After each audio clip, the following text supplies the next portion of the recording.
नमस्कार सर्वांना। कालच्या व्हिडिओमध्ये आपण या सर्व विरुद्धार्थी शब्दाचा अभ्यास केला होता। तर आज आपण जे राहिलेले विरुद्धार्थी शब्द आहेत त्याचा अभ्यास करणार आहोत। आता हे कोणते विरुद्धार्थी शब्द आहेत म्हणजे मूळ शब्दांच्या आधी अन, गैर, बे, ना, नी इत्यादी अक्षरे लावून जे विरुद्धार्थी शब्द तयार होतात ना त्यांचा आज आपण अभ्यास करणार आहोत। जसं की समान। आता समानच्या शब्दाच्या पुढे लावलं की असमान त्याचा विरुद्धार्थी शब्द तयार होतो। सोपे आहेत पण लक्षात ठेवायचे आहेत आपल्याला। कबूल, त्याच्या पुढे ना लावलं की नाकबूल। कबूल म्हणजे एखादी गोष्ट करण्यासाठी संमती देणे किंवा संमती असणे आणि नाकबूल म्हणजे नसणे। चला तर मग आता आपण असे शब्द पाहूयात आणि त्यांचा अभ्यास करूयात आणि लक्षात ठेवूयात ते शब्द। खूप लक्षात ठेवण्यासाठी पण हे शब्द खूप सोपे आहेत मुलांना। हा उपसर्ग लावून तयार झालेले विरुद्धार्थी शब्द। आता उपसर्ग म्हणजे काय तर सुरुवातीला लावले जाणारे अक्षर आणि प्रत्यय म्हणजे शेवटी लावले जाणारे। कुशल, अकुशल, दृश्य, अदृश्य। अदृश्य म्हणजे दिसणारे आणि अदृश्य म्हणजे न दिसणारे। नित्य, अनित्य। नित्य म्हणजे दररोज केली जाणारी गोष्ट, अनित्य म्हणजे कधीतरी, त्याच्यामध्ये सातत्य नाही अशी। न्याय, अन्याय, पवित्र, अपवित्र, समाधान, असमाधान, स्वच्छ, अस्वच्छ, ज्ञान, अज्ञान। शक्य, अशक्य म्हणजे एखादी गोष्ट जी गोष्ट आपण करू शकतो ती आपल्यासाठी शक्य आहे असं आपण म्हणतो आणि जी गोष्ट आपण करू शकत नाही आपण अशक्य असं म्हणतो। सफल, असफल म्हणजे एखादे काम आपण केलेले आहे त्याच्यामध्ये आपल्याला यश येणं म्हणजे आपण सफल झालो असं म्हणतो आणि न येणं म्हणजे असफल। प्रत्यक्ष, अप्रत्यक्ष, विचारी, अविचारी। आता विचारी म्हणजे एखादा निर्णय घेताना आपण विचारपूर्वक घेतला तर त्याला आपण विचारी म्हणतो आणि अविचारी म्हणजे घाईघाईमध्ये घेतले जाणारे निर्णय अविचारी, विचार न करता घेतले गेलेले निर्णय। संतोष, असंतोष, रुंद, अरुंद, मर्यादित, अमर्यादित, यशस्वी, अयशस्वी।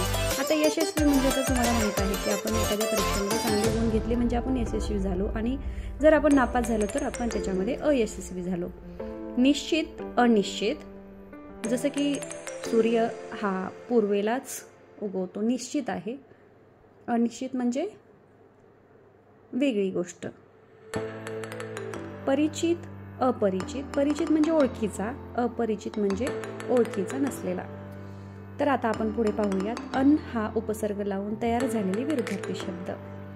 अनुभवी, अनअनुभवी, आदर, अनादर, अपेक्षित, अनपेक्षित, आरोग्य, अनारोग्य, आवश्यक, अनावश्यक, उत्तीर्ण, अनुत्तीर्ण, इच्छा, अनिच्छा। तर मुलांनो हे होते अन हा उपसर्ग लावून तयार झालेले विरुद्धार्थी शब्द। तर असे काही शब्द तुम्हाला आणखीन शोधायचे आहेत आणि त्याचा अभ्यास करायचा आहे। पुढे पाहूया। ना हे अक्षर लावून तयार झालेले विरुद्धार्थी शब्द। सोपा आहे, एकदम सोपा आहे। उमेद, नाउमेद, पास, नापास, पसंत, नापसंत, खुश, नाखुश, आवडता, नावडता, इलाज, न इलाज।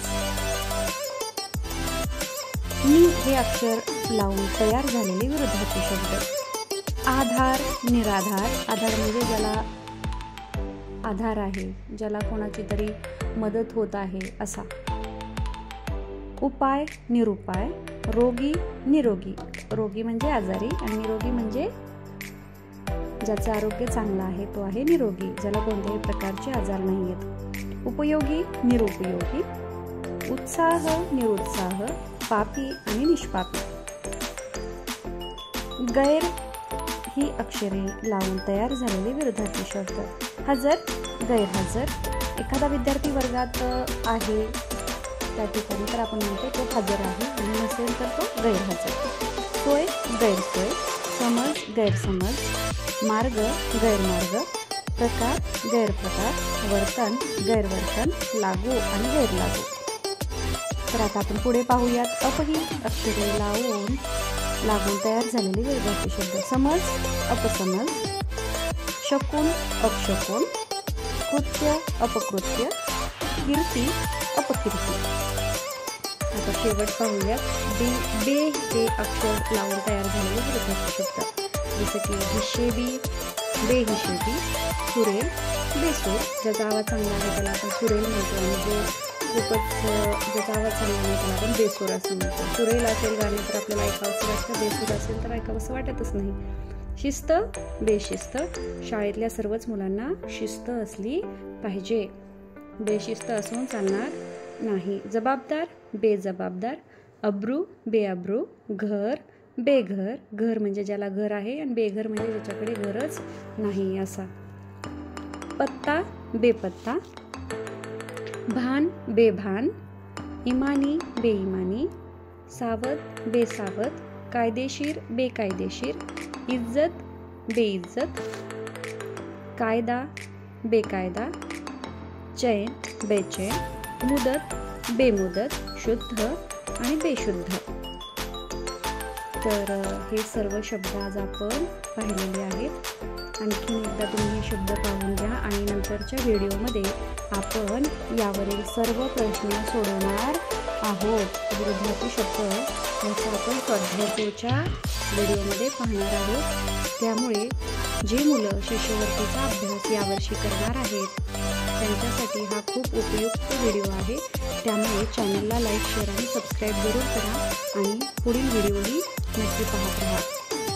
उद्याच्या व्हिडिओमध्ये आपण विरुद्धार्थी शब्द यावरचा स्वाध्याय पाहणार आहोत. त्यामुळे व्हिडिओ नक्की पहा सर्वांनी.